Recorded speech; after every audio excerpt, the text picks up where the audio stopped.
So, welcome, Joanna.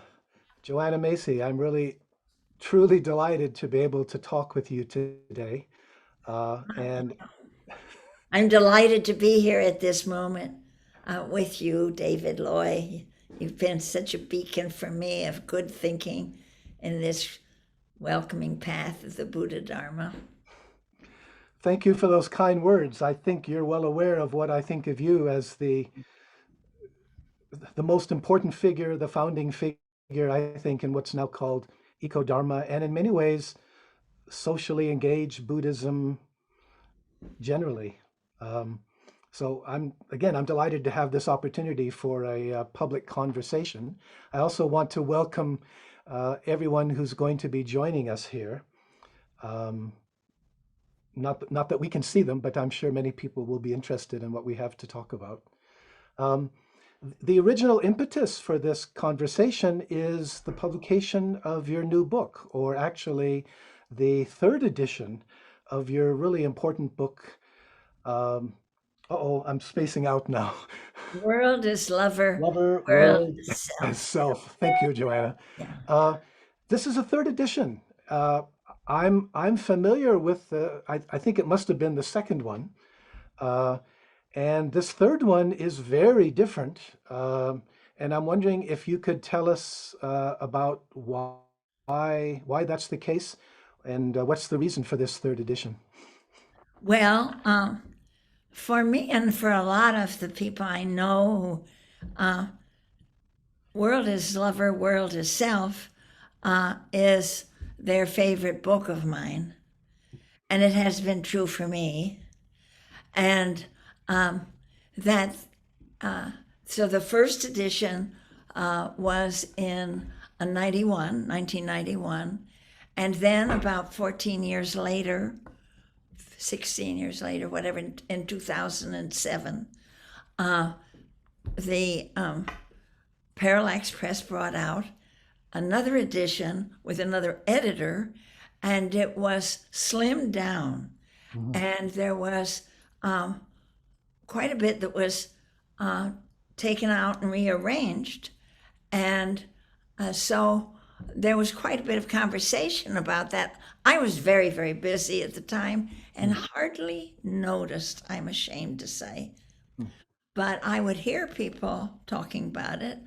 And so that when I came to working with my wonderful friend and editor, Stephanie Kaza, who used to be a student of mine before her 25 years running the graduate program in environmental studies at the University of Vermont, and using a lot of what she approaches and angles and processes and thoughts of mine that we'd shared together back in the 90s. When she retired from that, one of the ideas in her mind, first she went a couple of books of her own, now that she has some time, that Green Buddhism, another book on trees, and said she wanted to write an article about me for a Festschrift, or a celebratory book Mhm. honoring me at the end of my life about what. And she found there wasn't such a book, and so she said, "Well, I guess I'll create it," and that came the book, "A Wild Love for the World." And then said, "Well, we need what we really need is another issue, and more in your words, now at this incredible, challenging time, the condition of our society, global society, the human community, and the nature of the condition of our planet, of the natural world. Let us bring forth world as lover, world as self for this time. Mm. And it didn't mean all that much changing, because the recognition that we were destroying our world was very basic to my life. I describe in the book what, as this happens for people sometimes, a sudden recognition that our hopes for the future were sweet and dear, perhaps, but what actually was happening was that we were heading over a cliff, that we had to have a global corporate economy that was devoted to turning the body of the earth into money. Now facing that, what had been 55 or so years ago in my life, a decisive turning point when I thought we seemed to be heading to destroying our world. It could happen, which changed everything. And absolutely, how do you live with that kind of awareness? And that opened that challenge of how can you be with the destruction of our beloved planet, our mother, our living planet, with science showing this is a living system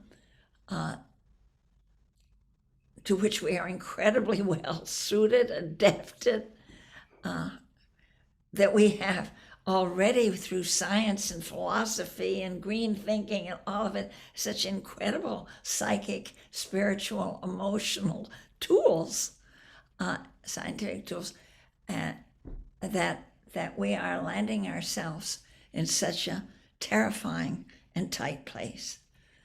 And so that's coming true so much more evidently right now than when the reality of it hit me back in 1976, and has been with me ever since. And I've known that being open to it and honoring it and seeing that your pain for the world is just the other side of your love for the world. And that we can find in ourselves the moral strength to wash our eyes and see, just as when you love someone so dearly, be it your sweetheart or your mother or your child, you want to see their condition. You're not afraid to see their illness.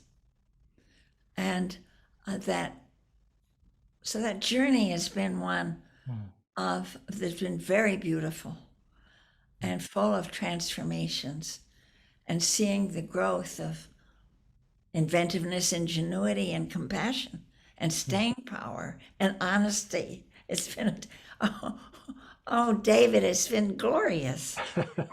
and I may be 92 now, but I feel as if I could live maybe not another 50 years, but certainly a bunch. And Please do, Joanna. Please do.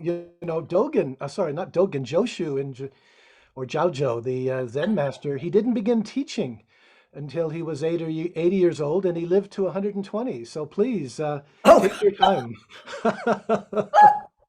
Well, I know.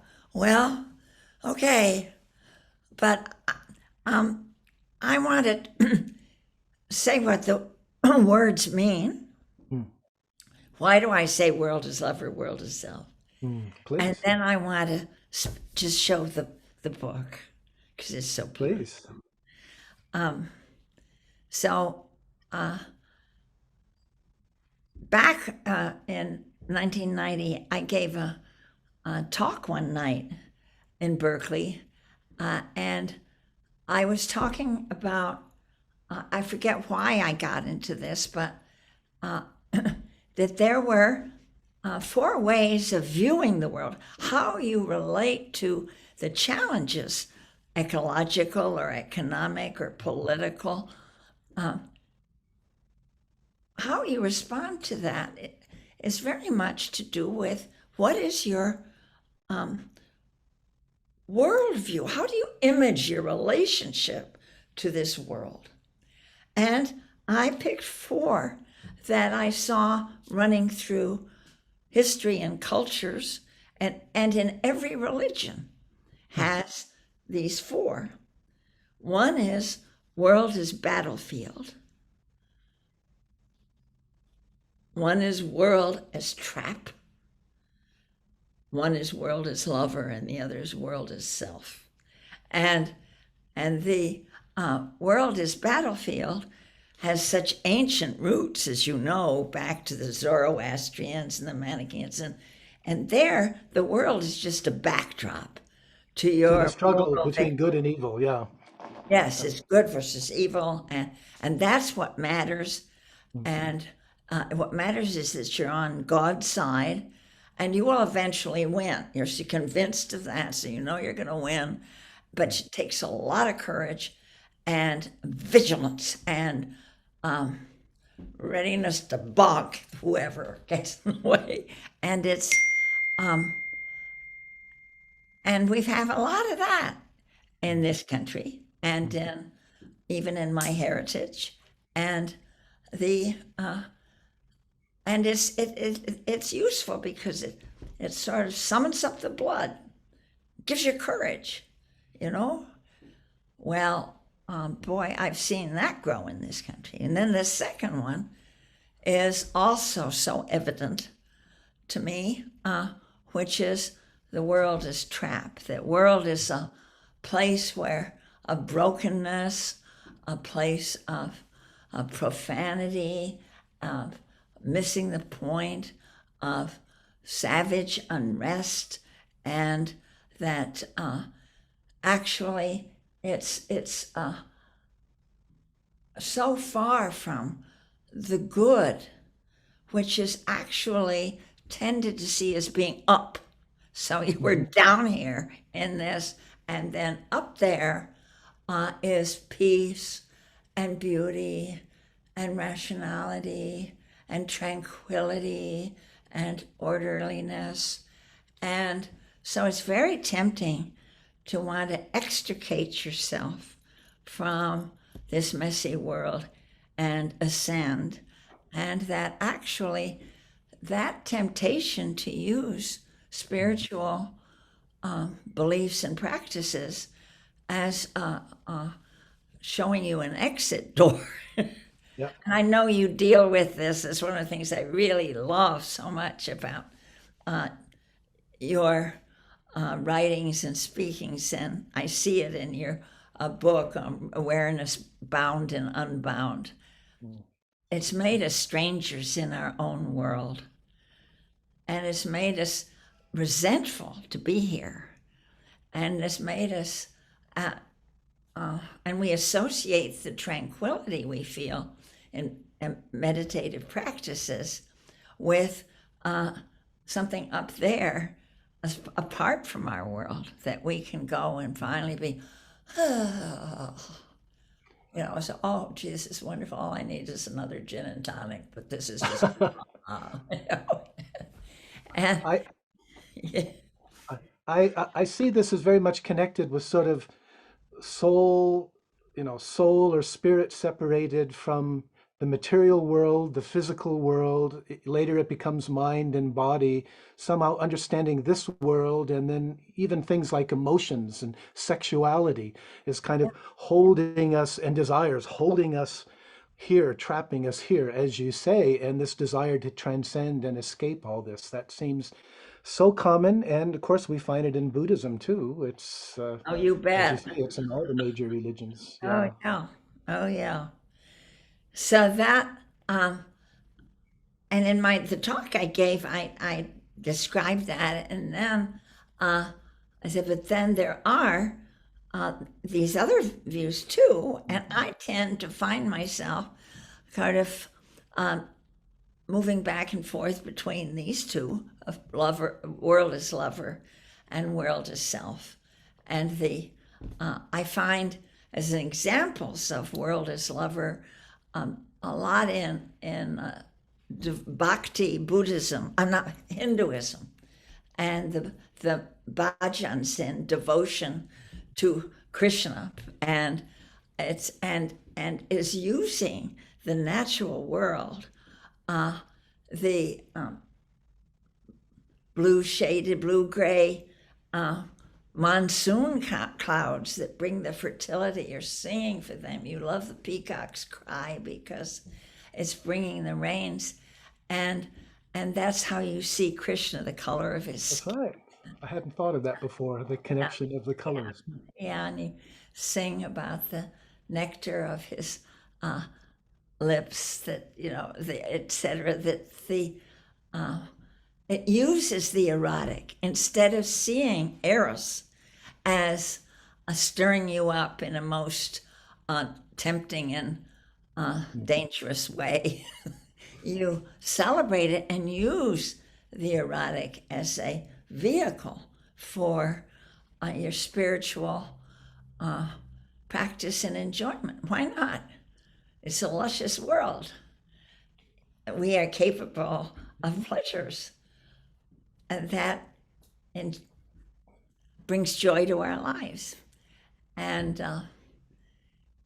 and then I bring in so, and then that flips so easily into, since it's a love relationship, as in any love relationship, there are times when you just move into a unity beyond hardly any sense of beyond any ways of describing it, of sinking into a vaster sense of who you are, and this huge, great reality of being, and of limitless belonging that is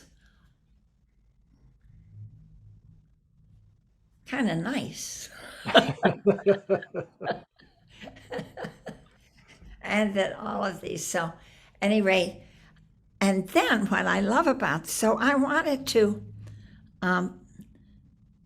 bring this back. So having explained why the title, I want to show the book itself. And this was a brilliant new cover, because basic to my teachings in the world is that we are recognizing that because of our addiction to growth economy, because of our having anchored our hopes and policies to a growth economy, and this Industrial growth. growth economy is an industrial growth economy. We're in the soup because it's madly taking us to the cliff and over, because it is causing the natural systems of our planet to unravel.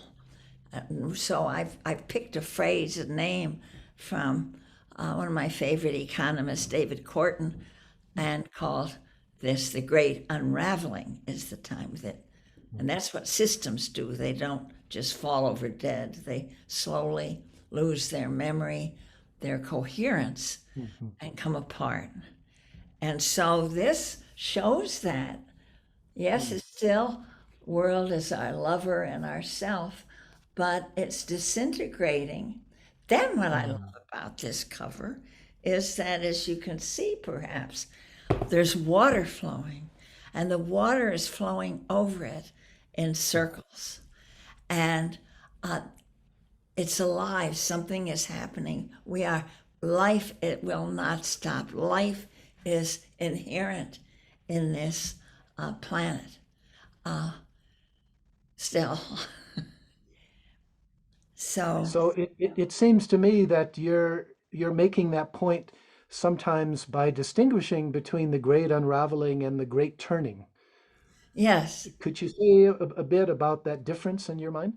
Yeah.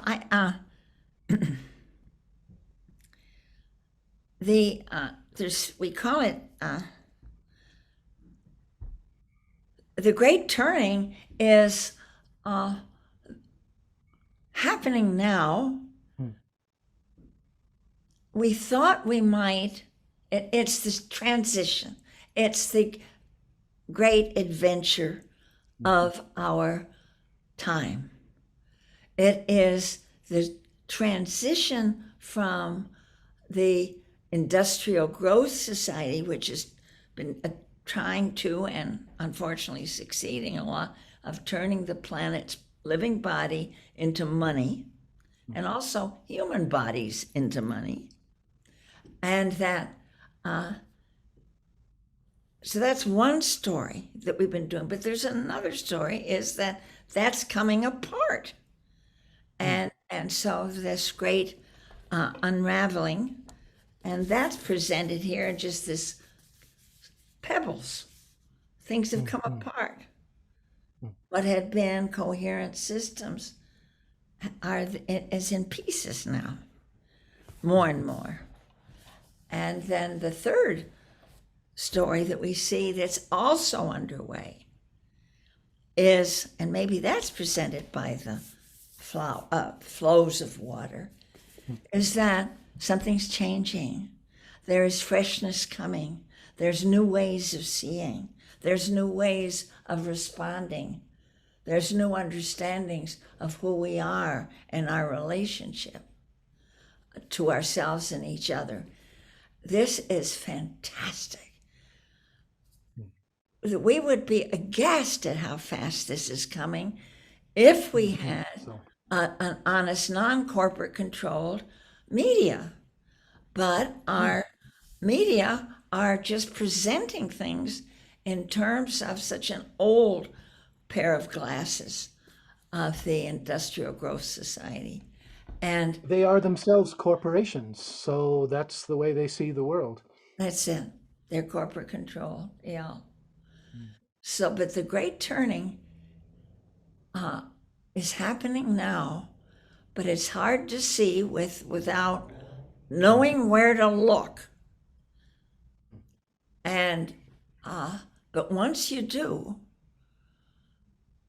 then you're finding that there's a lot of you, uh, and you begin to link arms, mm, and you're seeing that there's brilliance in what ways we can handle our looking at our wealth as money, but seeing what our true wealth is, mm. and seeing what we've been enslaved to ideas of what we need that are nuts, and that so that there's a whole coming to our sanity in our Mm. relation to our needs and in relation to life and into our planet. Now, in addition to all the books that you've written, you've also created the work that reconnects. It's had a couple different names over the years, and Yeah, that has been really, really important in terms of the kinds of practices that you've developed in order to, not just write about something, but actually practices in addition to meditation that can help people see things in a new way. Um, so I'm curious, reading the new edition, it seems to me that the work that reconnects is also very much embodied in this. And I wonder if you'd like to say a little bit about how the world that reconnects this work has, sorry, the work that reconnects, how it's been developing and yeah. evolving in. Well, it precedes everything. When I Mm, uh, back in 1976 had this received this clarity, and more people are seeing that we are on the skids. mm, That given the way we see our world and our habits, we're going over a cliff. And now it's quite public, and and through bodies and movements like the deep adaptation movement of Jim Bendel, and with the new book out on who are seeing, you just have to, we are in our world that we've been so proud of is collapsing. And actually, this has to happen because it is extremely unjust and it's poison to living systems. It's wrecking our world. We couldn't take it down fast enough. It's got to, so like any really healthy change, there is a, what in systems terms, and we talk about it in the book, I do, it's called positive disintegration. Come apart at every stage of evolution. When one life form reorganizes to the next stage, it doesn't add something on. It has to reorganize. And that means you have to come apart. And that's uncomfortable. So growth is painful because you have to give up what you were good at, even if what you were good at was squeezing things with your lobster pinchers. I want to do this. I want to keep squeezing. It's crunch, crunch. And then, but life has been moving beyond external armor and growing soft, sensitive things like fingers and sensitive apparatus like eyeballs and ears and lips and nose and to be, in order to connect, we have to become more vulnerable. Yeah, I just want to say I'm a different person because of the group work that I found myself having to try to do. Because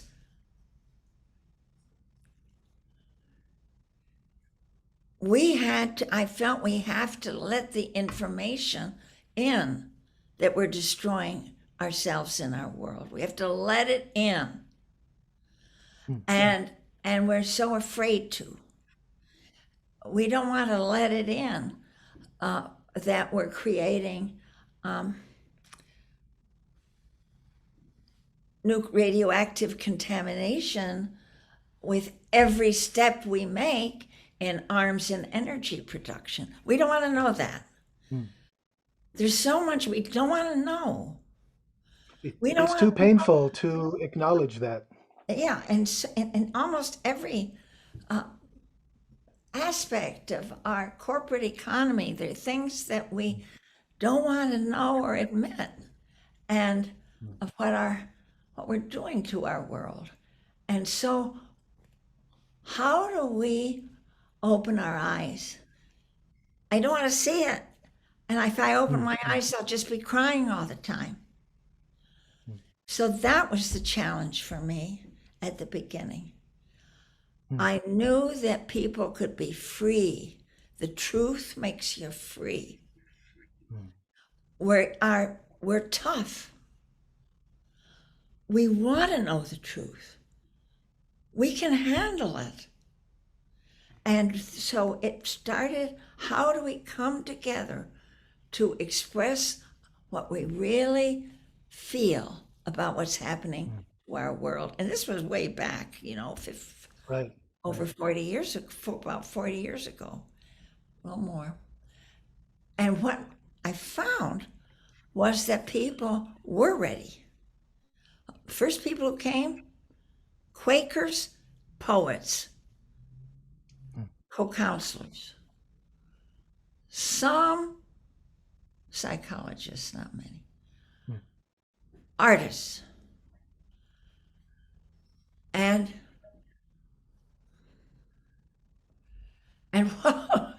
as we did, we found that when tears came, that we could actually say how we feel about what's happening, And then such a feeling of Mhm. liberation. And were So, falling in love with each other and laughing. And there was even hilarity. mm. We were coming back to life. One of the wonderful things that I've always taken from your writing, when you said, "Don't ever be ashamed, don't ever be embarrassed about your tears." Your tears for the earth, what's happening to the earth, what's happening to our civilization. That those are nothing to be embarrassed about. That's really a sign of our love, and that just seems so.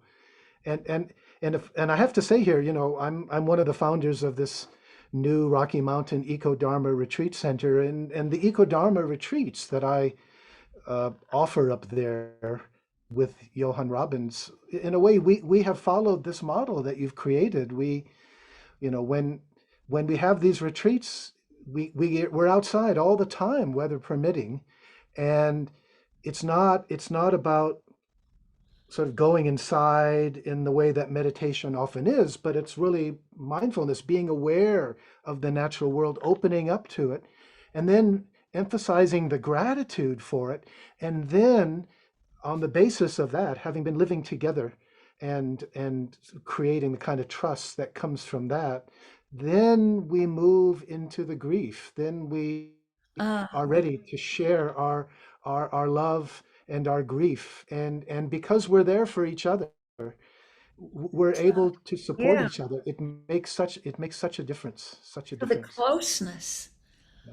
the closeness between people. There's the sense of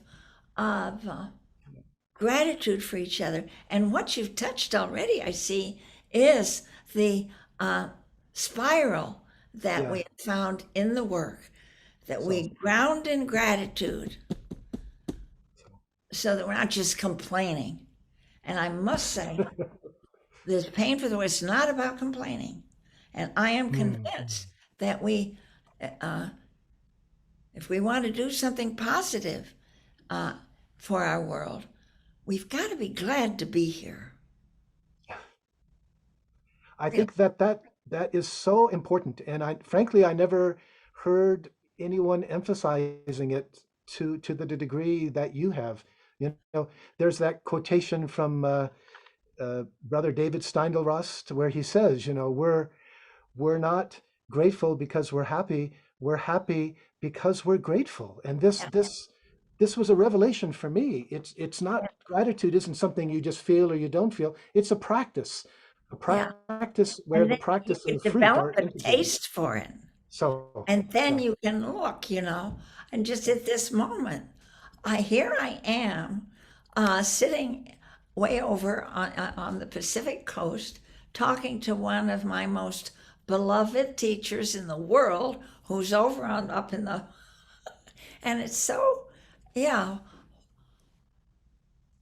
it's everything is amazing. a gift, actually everything,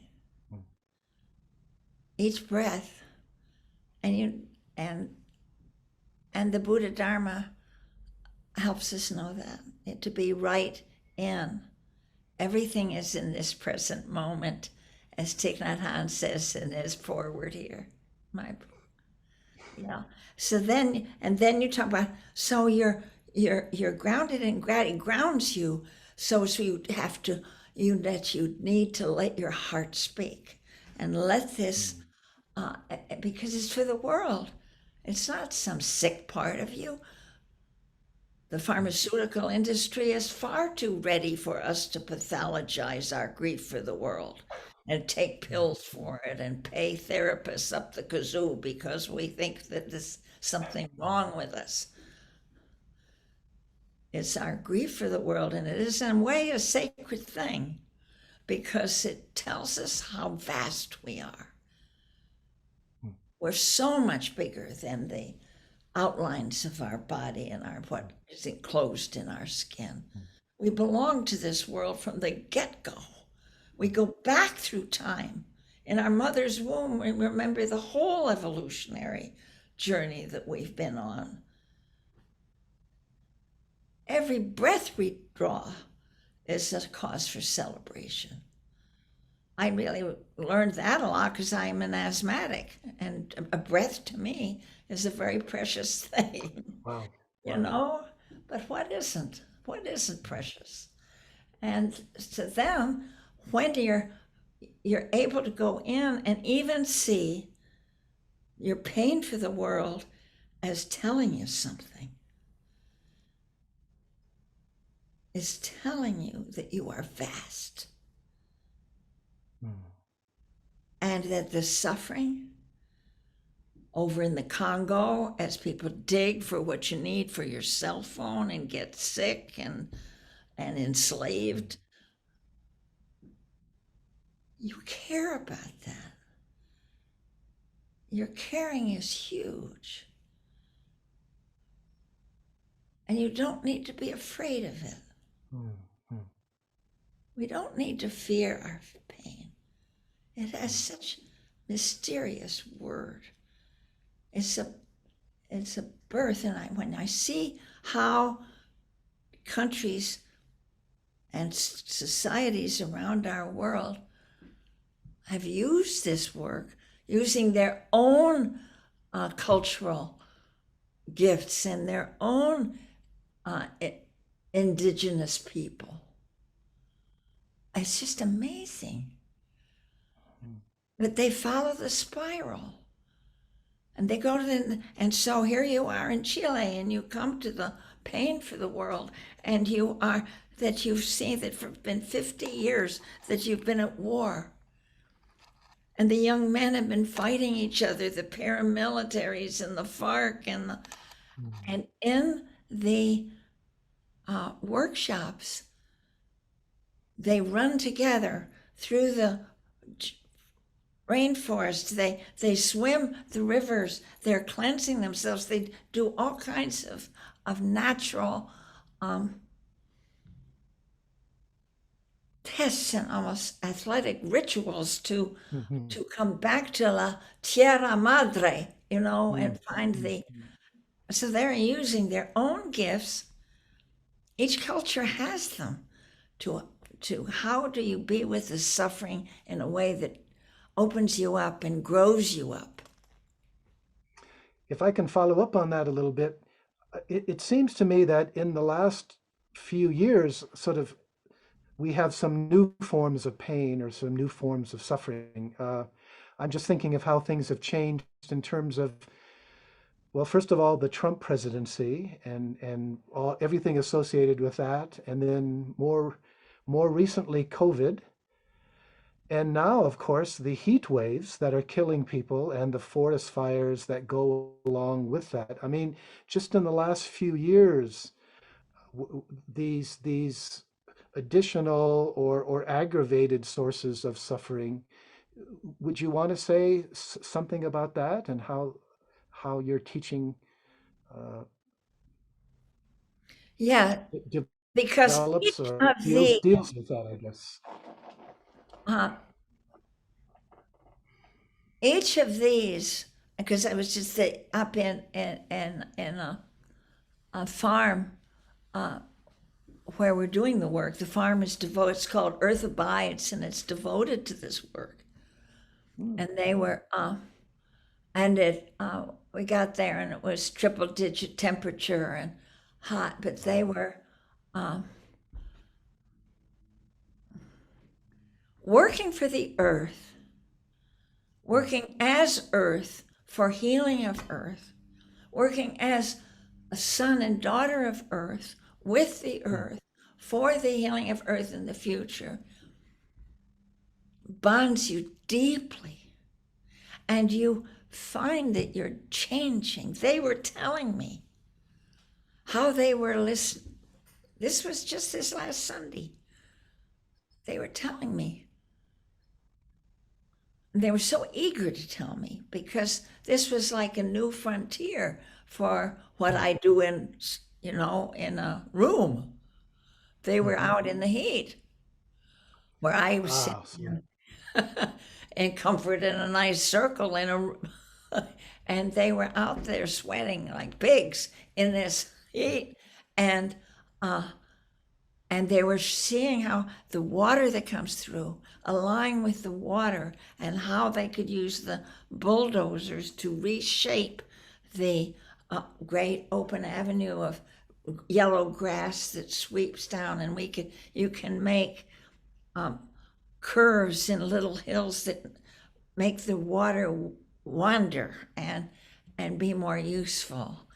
And they were saying, and it was so it was so great that they were very serious about, we're listening to the earth. Now we are listening to the earth. And then he described, and I wondered how, because I was getting, can sometimes get literal.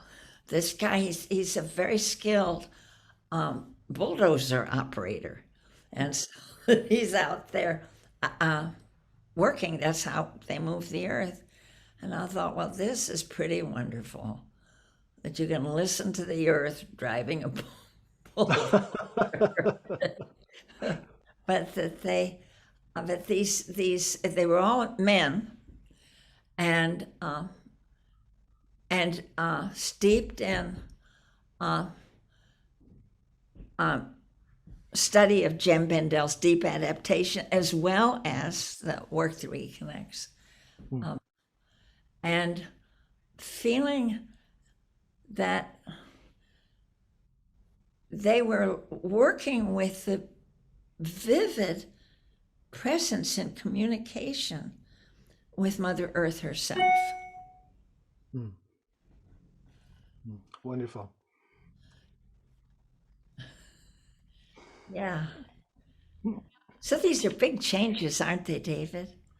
They're big And changes in the heart mind of this species, but that so much of us, and even the policymakers in the governments, don't realize this. They're caught up in the past. I'm also struck by something Noam Chomsky said in an interview last year. He's someone else for whom I have deep Me too. regard, respect. Yeah, he said this is the most dangerous time ever in the history of humanity. And we've been around for a while, so that's a pretty huge thing to say. And in a way, I continue to meditate on what that means and how important that can be for cutting through a lot of the dross, or if you'll excuse me, I sometimes say the bullshit of our lives, in terms of how we can get so caught up in sort of short-term personal success of or lack projects, as I call them, personal things, and how if we really realize the incredibly critical situation we're in, how much that can help cut through all that and help us really focus on the important thing. Because as we both know, the only option, the only real way forward here is to work for healing of ourselves, healing of our societies, and healing of our relationship with the earth. And it means seeing that we are, um, I'm trying to find another term for deep shit. We are in a crisis. We're bouncing, we're right on the edge. And uh, to we have to uh, anchor our allegiance to the earth and to each other, your compadres, your that and to experience that there's something when you're working together, and I know you felt this when you were building the Ecodharma, to undertake creation of something that is so beautiful and needed, creates a quality of attentive gratitude for each other. I'm struck by how these supposedly different forms of healing are really different aspects of the same thing.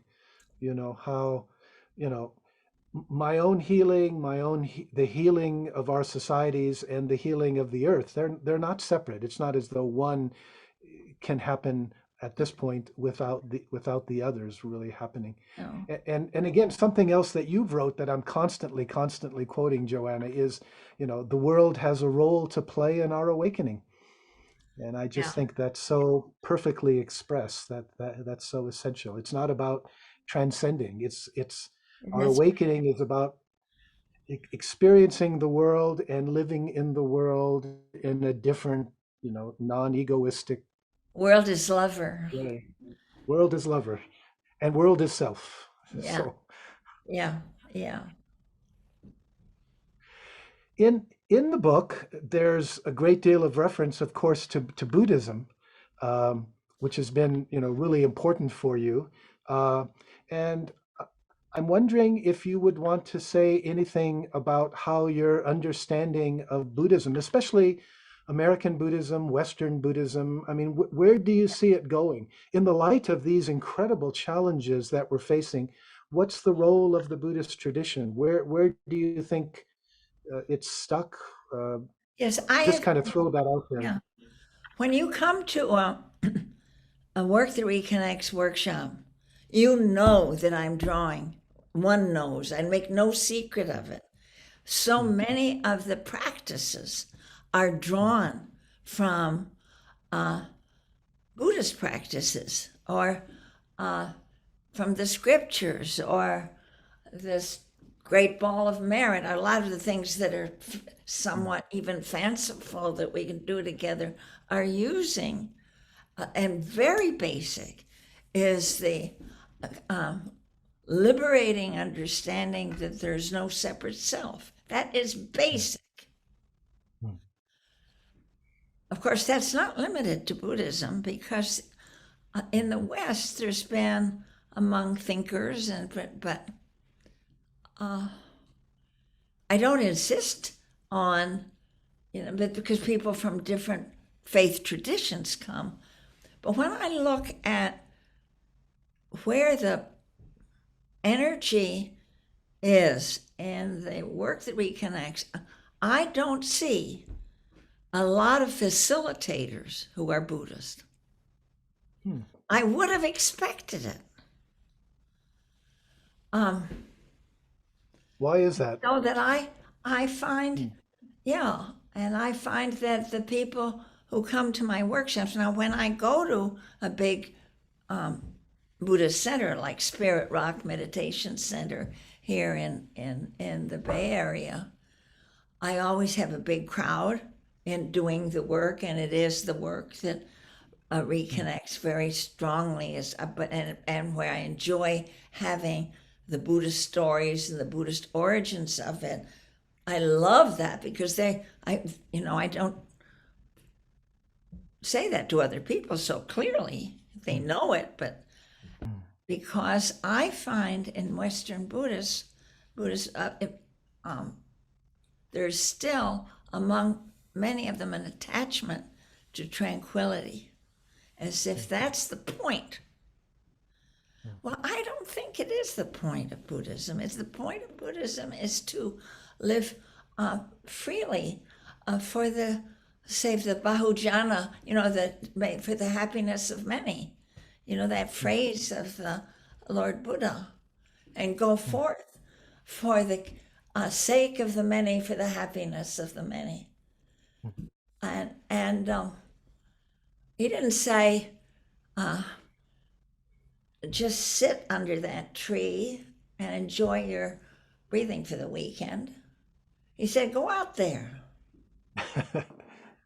Don't don't. I don't mean to be He didn't critical. say go out and transcend the world. That's right. Yeah. Yeah. Yeah. I Yeah. mean, So that, and also because uh, I like to liberate people's ingenuity and love for mm, life. And once you're out taking a risk, whatever it is, and mm, doing something with others, you fall in love with life. And that's I love to see that happen mm. because that's you're more alive then. Life thrives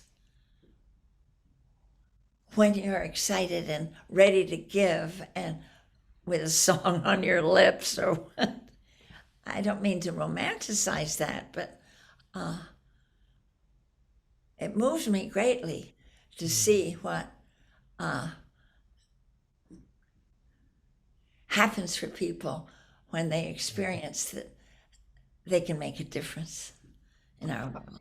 I, I'm reminded of what happened when I was teaching at a university in Cincinnati some years ago, and we started to form a Buddhist Peace Fellowship group there. And it was interesting to notice what really brought us together and made us a group, made us a sangha, a community, was the fact that we actually went to Washington as part of an anti-war demonstration. And just doing that together was extraordinarily transformative. It brought us together as a group. It deepened our trust. It felt that we shared intention, as you emphasize in the book. Uh, and it was just beautiful to behold. Yeah. But going back to what you were saying about the challenge of sort of immersing ourselves in equanimity, I I wonder how much that's a kind of legacy of an understanding or maybe misunderstanding of the Asian traditions, in that when I go back to the earliest Buddhist texts, the Pali canon, it really seems to me the Buddha, frankly, was more progressive than the institution that developed after he died. It's like when you look at his attitude, when you look at his attitude toward women and caste, I mean, right, a bhikkhuni Oh, woman sangha, and likewise you lose caste. But then in order for Buddhism to survive and thrive, the institution came to an accommodation with the state, right? Dukkha, suffering, karma. They never challenged uh, kings and emperors and rulers. And so that potential for social engagement was never fully developed enough. Instead, the way Buddhism developed was focusing on my own individual personal transformation. And as you say, then I think it became connected with equanimity. It's just what's going on with me. I'm not to be engaging in the social struggles or the social institutions, even if they're causing lots of dukkha suffering. It seems to me that's kind of what happened in Asian Buddhism, and we tend to think of that as Buddhism, and then when we that's interesting. import Buddhism, then we get stuck doing that kind of thing here, and we think that that's what Buddhism really is. Yeah, yeah. And that was what was skipped over in for the West when the scholars, first it was in the British Foreign Service, there were a few that we learned the Pali and started translating. When it came to the many scriptures and records on social involvement and social ethics, that sounds just like the um, gospel that we have at home. That sounds like Christian. They didn't bother. They went for the more Mm, exotic, the more mm, mm. meditative, the more internal transformation. So I have taken huge pleasure in this book, folks, is that to tell how in the very early Sangha that first of all it was not a monastic order. He called it Sangha because it was the name for the deliberative assembly of his self-governing republic, one of the 5 or 6 republics in the south flank of Nepal that he came from, that his father belonged to. It was the Sangha. They made the decisions and so that was what he had in mind.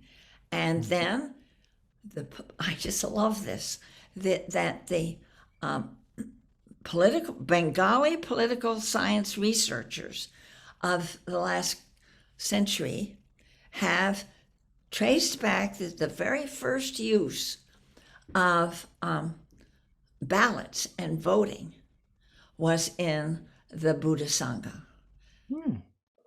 and that they're taking part in deliberation and self-governance was a requirement if you wanted to belong. Mm. Not only that, but if you don't agree, then it's okay. They had what they called a Sangha Beta, which meant that you can split. You can just say, okay, who thinks like me will go down the road? And they form another one.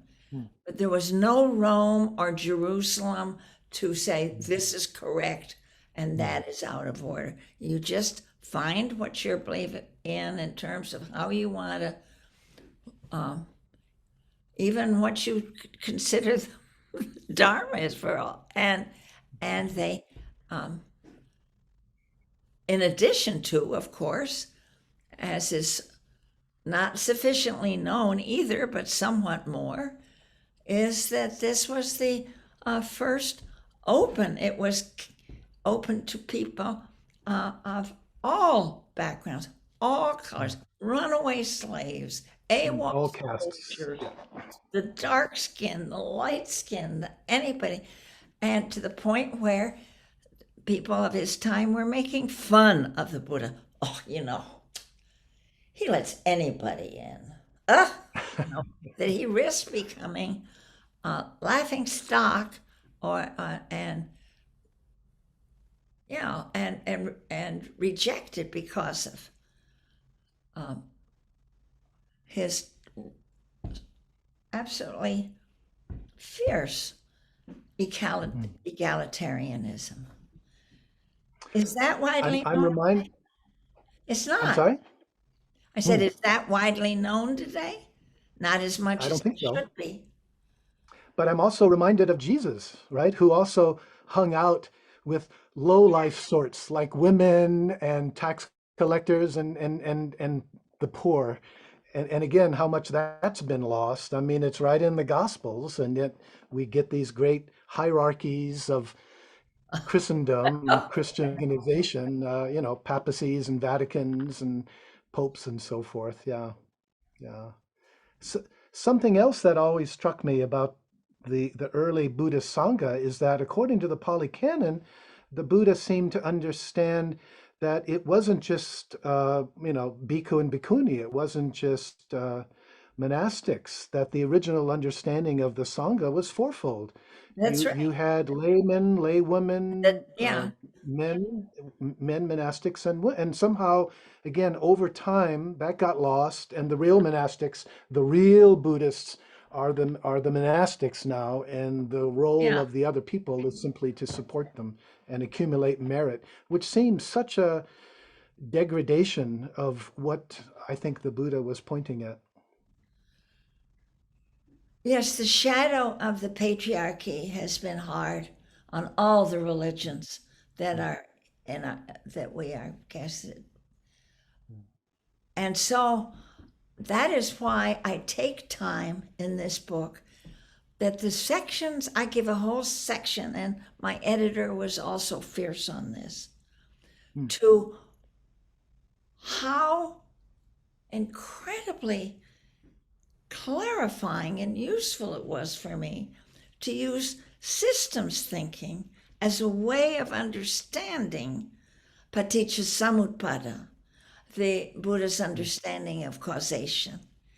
And it actually had become my doctoral work, and I had a book on it that came out at about the same time as the original World as Lover, World as Self.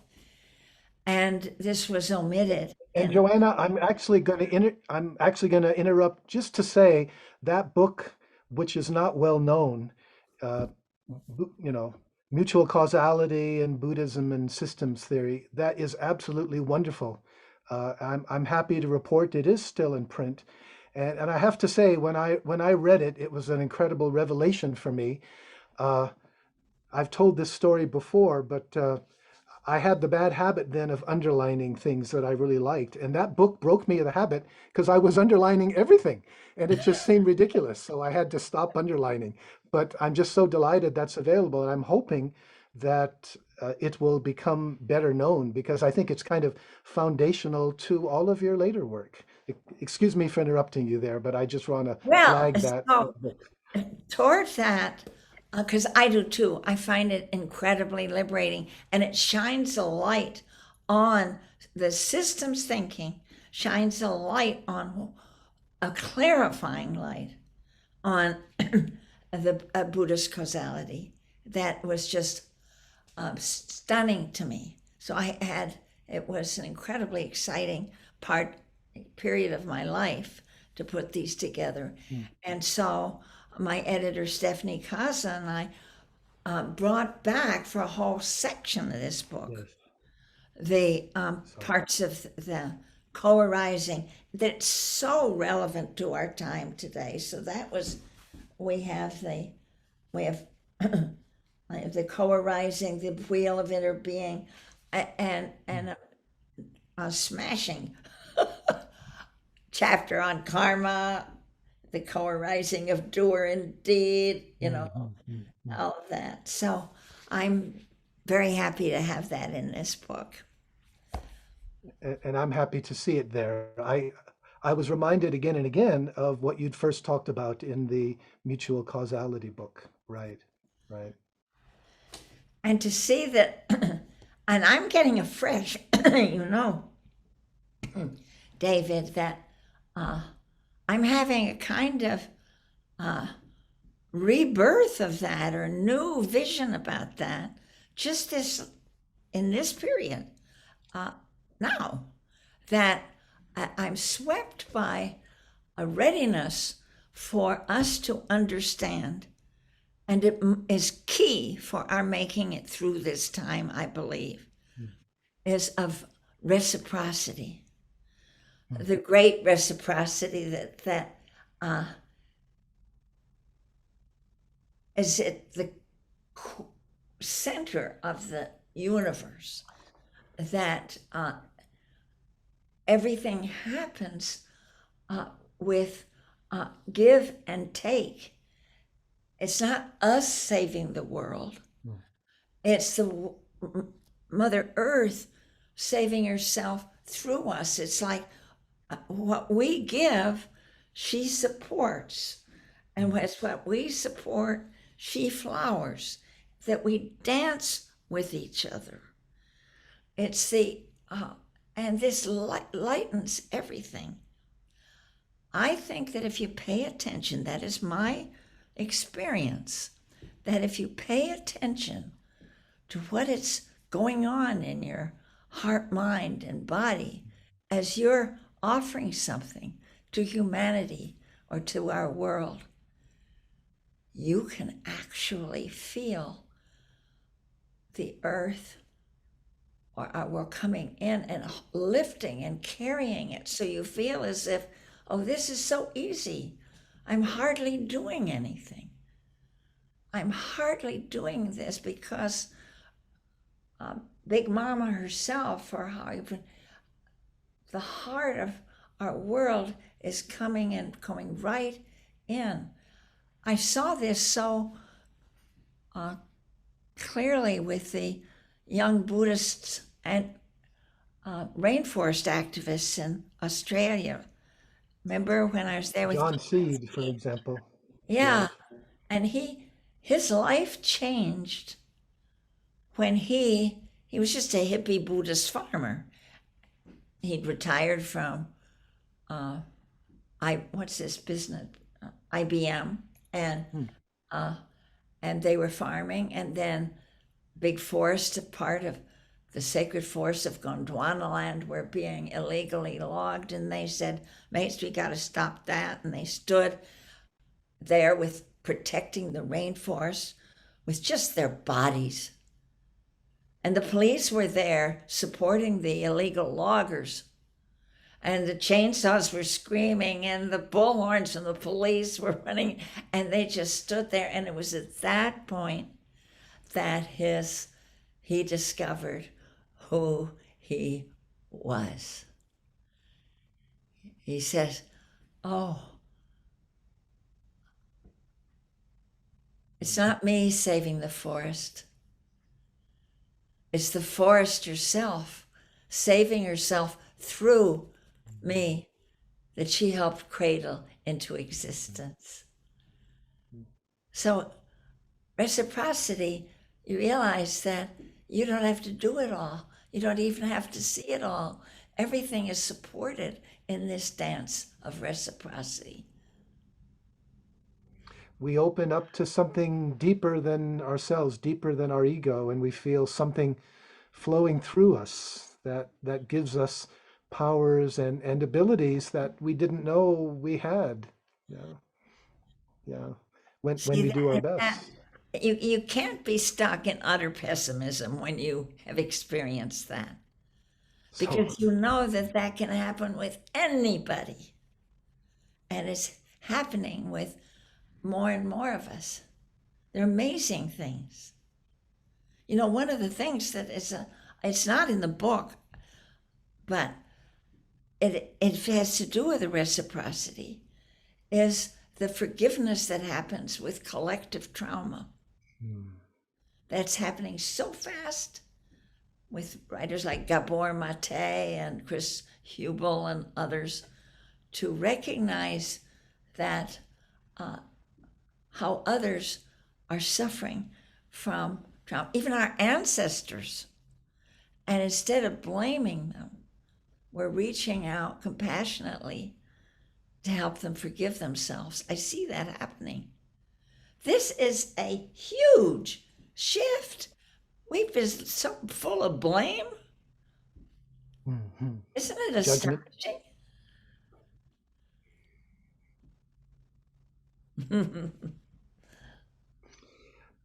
So I'm wondering if you would like to kind of pull this together. We've been talking for a while now. Yeah, Um, this kind of last question I had, which in a way follows perfectly, I think, from what we've been talking about. This is there anything more that you would want to say about how we should live today? And I guess where, just to explain a little bit where that comes from, it does seem to me that as things continue to unravel faster than faster, it really seems. It's like the the the great advantage of that is that the dreams that we had before about who we were and what we were going to make of our life, uh, those don't make sense anymore. And it enables us to ask, what is really important. And I'm just wondering if you'd want to, uh, if there's anything more there you would like to reflect on. I don't want to say what people should do.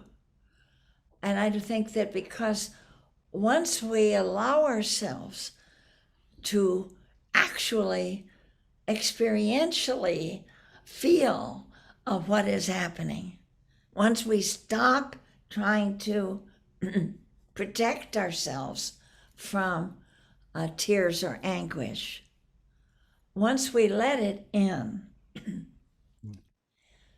there can be a sense of, but I'm here. And so uh, I want to be alive now. I'm feeling alive. My heart is stirred. I can feel that I have been given the opportunity to be alive at the most dangerous time we can imagine. I don't think there's been a time like this. Mm. I've never heard of a time where humanity could, in sober analysis, looking at all the facts, saw that it was so possible or even likely that complex life forms, complex enough for consciousness, could be no longer able to live. We're losing the biodiversity required for that. And if you think, well, if this is certainly not my fault or your fault, And whose fault it is isn't interesting. It's a question of responsibility. How do we respond? Well, and that's even that is sort of burdened with moral weight. Mm, But how do mm, you want to mm, just be? mm. And you could uh, sort of check out and stay drunk or coast off on opioids or something like that. But you could allow yourself to feel your love for this incredible place and its stories. And it's the one planet we know. Mm. And there's a tenderness of belonging that stirs in us. And if you're at all like me and some of my friends, it feels right to be here now. You want to be here now. I feel so grateful to be here now. Not because I can make everything better. I don't know how, but I want to be here. I want to be with this incredible, beloved planet. I belong. I belong here. I'm part of her. I'm like a cell in her body. I love her. I love life. I love everything done, our poetry, our dances, our paintings, and I'm going to be here just as long as I can with all my gratitude and all my love and all my attention. Give I want to give the gift of my attention and free it from fear of what I have to insist it has to happen. I don't know. Maybe something fantastic's going to happen. But for it to happen, we got to show up. Mm.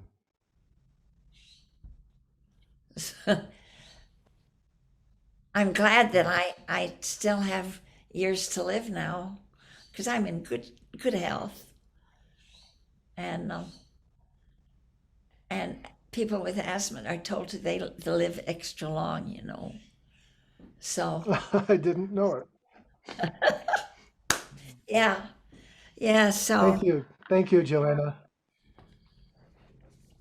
I I don't see how I could ask any more after that. Thank you so much for sharing this, and for being here with us, for being our teacher, for being part of our lives, for showing us the way forward. Thank you so much. it's so good to be with you, David.